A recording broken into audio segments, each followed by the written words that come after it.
Hola, bienvenidos a este podcast, Las hijas de Marx.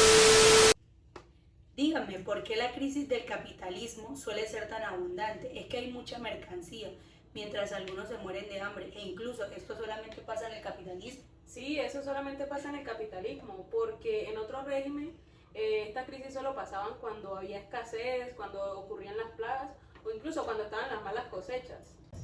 Sí, incluso ellos siempre hacían una sobreproducción porque siempre se encargaban de producir de más, pero en las mismas horas de trabajo. Entonces, por ejemplo, si ellos trabajaban 8 horas y en esas 8 horas producían 10 lápices, en estas mismas 8 horas ellos querían producir 100 lápices. Por eso siempre había una sobreproducción de mercancía e incluso algunas veces su precio llegaba a estar muy por debajo a su valor de producción. Y si hay ese exceso de producción, como tú dices, ¿por qué la crisis? Bueno, para entrar en contexto y poder responder estas interrogantes, nos basamos en las críticas que hicieron dos autores, Joan Robinson y Paul Schwitzer.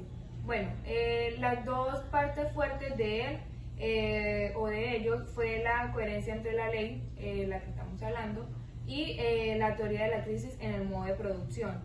Entonces, bueno, ellos se basaron mucho en que la baja de la tendencia de esta tasa de ganancia es una consecuencia de esa acumulación de capital, porque ustedes saben que siempre se van acumulando y acumulando capital porque esa es la idea del capitalista como tal.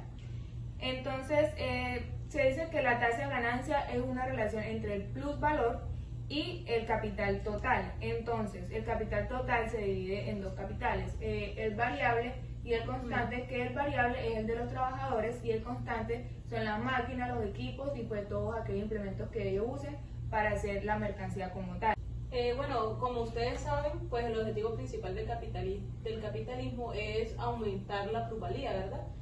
En pocas palabras, ellos necesitan aumentar todo el desarrollo del trabajo productivo. Bueno, sí, pues a raíz de esto también han como sobresaltado muchas luchas entre capitales, ya que pues la idea de ellos siempre es acumular y acumular. Es que como lo vemos actualmente, los gobiernos aplastan a los trabajadores, ¿sí? E incluso sus salarios ni siquiera son remunerados. Bueno, o sea, cuál sea el valor de la fuerza de trabajo X, el valor total que gana un obrero al producir día tras día siempre va a ser menor al valor. O sea, sí, lo que pasa es que el trabajador tenga o no tenga un trabajo digno, él debe de trabajar día a día, ya sea para subsistir o cumplir todo lo que son sus necesidades, como sabemos, y pues para tener así sea una mejor calidad de vida. Bueno, si la jornada normal de trabajo comprende, por ejemplo, unas 8 horas, ningún aumento de la productividad va a exprimirle al obrero que trabaje esas 8 horas. O sea, lo que tratas de decir es que, digamos un ejemplo, si yo trabajo en una empresa y mis horas laborales son 8, las 2 primeras horas que yo laboro es para mi salario, ¿sí? Exacto. Y las otras 6 serían ya para la ganancia del capital. O sea, básicamente ahí podemos evidenciar la explotación. Claro, lo que nos dice esto es que la consecuencia es que la tasa del plusvalor siempre va a estar constante con esa explotación del trabajador, porque están ahí relacionadas. Sí, lo que pasa es que, o sea, este capital constante y el capital variable suelen ser directamente proporcional, ¿ok? O sea, si uno de esto aumenta, el otro debe aumentar como para que haya un equilibrio. Por eso mismo es esa tendencia de la caída del capitalismo, porque es que se basan solamente en aumentar un poco más ese capital constante como son las máquinas y no los trabajadores, ¿sí? Y pues eso no debe ser así. Por lo menos, digamos, si los salarios son de 100 y digamos hay una población de trabajadores un poco más, lo suben a 150 en salarios.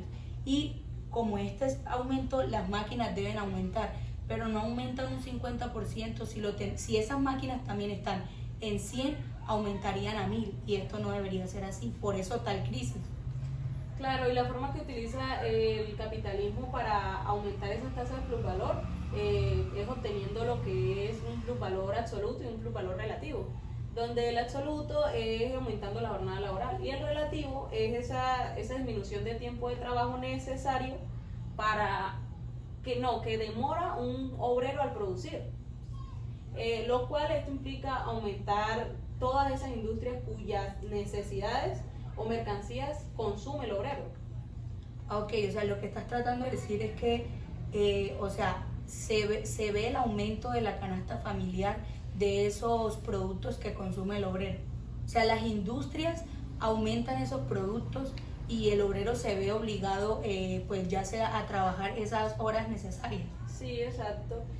Bueno, en ambos casos existe un límite que el capitalista no debe pasar porque no debería hacerlo para avanzar, ¿cierto? En el caso del plusvalor absoluto, no se puede hacer trabajar a un obrero más de las 24 horas porque ya sería llegar a un extremo. En caso del plusvalor relativo, el límite es que el tiempo de trabajo necesario para producir del obrero no debe ser menor a 0. Ok. Bueno, pues refiriéndonos y basándonos en todo lo anteriormente comentado, nos queda como que la ley no implica un descenso lineal, más bien es como algo tendencial, y, o sea, pero es tendencial pero decreciente. Pero hay ciertos factores que se encargan de contrarrestar esta baja de esta tasa. Por ejemplo, ellos elevan el grado de la explotación de trabajo, reducen el salario. Por ejemplo, el factor del comercio exterior es uno de los más importantes, ya que las maquinarias son un poco más económicas y eso va a generar una ganancia para el capital. Pues para concluir en lo que ustedes han comentado y yo he comentado, nos basamos en que estos dos autores, Paul y John, dicen que consideran que el aumento de la composición orgánica de capital va disminuyendo según la tasa de ganancias, no de una forma absoluta ni lineal, sino más bien tendencial, y pues no siempre va a decaer, y en algunas ocasiones esta tasa de ganancias aumenta un poco. Sí, claro, es que todo lo que hemos dicho es certero, o sea, es cierto ante la crítica de Switzy.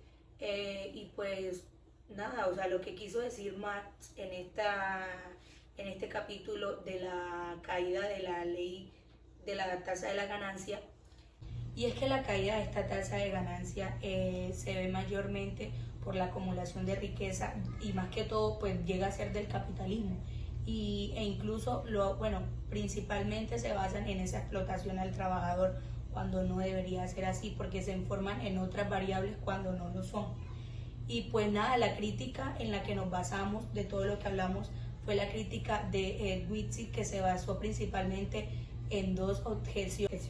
Que la primera era que sin el proceso productivo no podemos saber si aumenta más la tasa del plusvalor, como lo hablamos, o la composición orgánica del capital. Y pues la otra fue que si el desarrollo de esas fuerzas productivas se valoriza más que el capital constante, ¿sí?, que hacían los capitalistas. Y pues Marx no alcanzó a publicar este capítulo 3 en su libro El Capital, pero lo que fue Engels lo siguió, fue el primero, e incluso él todo lo que acabamos de decir lo concluye en una frase en la cual dice: los trabajadores se quedan sin medios de vida por haberlos producido en exceso, como hablamos.